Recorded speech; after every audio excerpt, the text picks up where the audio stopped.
ఇప్పుడు లైవ్ చూద్దాం. నాశనం చేసిన వాళ్ళ గురించి వాళ్ళ గురించి అడగకుండా మీ అట్లా కాదండి, అలా కాదండి. ఏంటండి ఏమండి, ప్రత్యేక హోదా అనేది చంద్రబాబు నాయుడు వద్దని ప్యాకేజ్ తీసుకుని 7,500 కోట్లు ఖర్చు పెట్టారు. చంద్రబాబు నాయుడు అడగండి. ఇక్కడ ప్రధాని నరేంద్ర మోదీ గారిని స్వాగతం నరేంద్ర మోడీ వస్తే మీకు అన్ని గుర్తొచ్చేస్తాయి.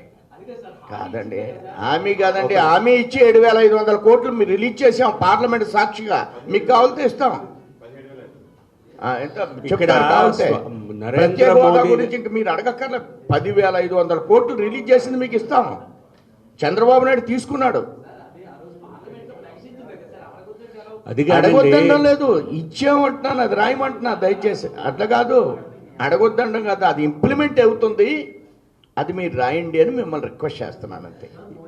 ఇక్కడ అన్ని పొలిటికల్ పార్టీసు, నాకు తెలిసిన అన్ని నాయకులు, 4 ఓట్లున్న పార్టీలన్నీ కూడా మోదీ గారి కనుసన్నల్లో ఎలా కనపడాలి, ఆయన వస్తే స్వాగతం ఎలా పలకాలి, మమ్మల్ని కూడా ఆహ్వానిస్తారా అని ఒక పక్క అందరూ ఆనందపడుతుంటే మీరేవేవో లేనిపోయిన అంశాలు చెప్తున్నారు. ఇవన్నీ రాజకీయ అంశాలు కావు. ఈ రోజున రాష్ట్ర అభివృద్ధి జరిగేదంతా నరేంద్ర మోదీ గారి ప్రభుత్వ చలవే. విశాఖపట్నం అభివృద్ధి అంతా కూడా కేంద్ర ప్రభుత్వ నిధులతో, కేంద్ర ప్రభుత్వ పథకాలతో జరిగేదే.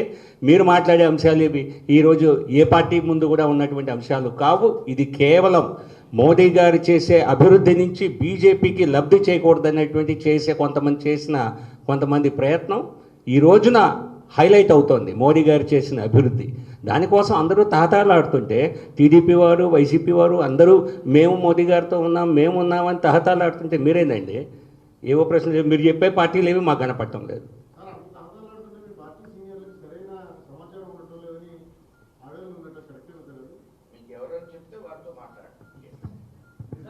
ఎవరన్నా చెప్తే వారితో మాట్లాడండి.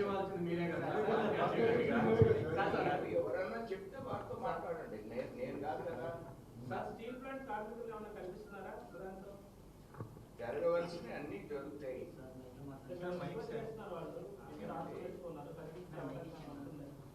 అదానికి అమ్మేసిన వాడు కూడా కల్పిస్తాడు.